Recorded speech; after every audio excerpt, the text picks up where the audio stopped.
أشاد الكابتن مهدي بن عطية عميد المنتخب المغربي السابق بالجهود التي بذلها أسود الأطلس خلال مباراتهم بالمونديال وبلوغهم دور ثمن النهائي، وأكد أن الفريق الوطني حقق إنجازا تاريخيا بتصدر مجموعة والخروج من منافسات الدور الأول من دون تلقي أي خسارة. وأشاد في تصريحات له نقلتها صحيفة ليكيب الفرنسية أن المنتخب المغربي فريق قوي متحد وملتف حول مدرب جيد، مضيفا أن أسود الأطلس كانوا سيظهرون أكثر قوة وسلاسة لو شارك أمين حارث المصاب.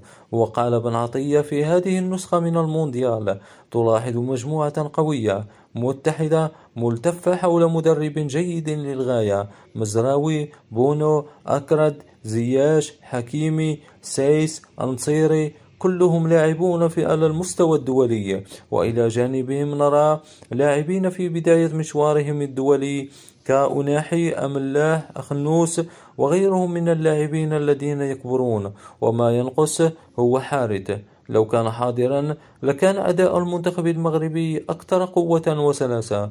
وأضاف: لاعبو المنتخب المغربي يلعبون جميعا في المسابقات الكبرى، وقد استطاعوا بخبرتهم أن يتصدروا المجموعة التي يتواجد فيها منتخب كرواتيا وصيف بطل العالم ومنتخب بلجيكا صاحب المركز الثالث في المونديال السابق.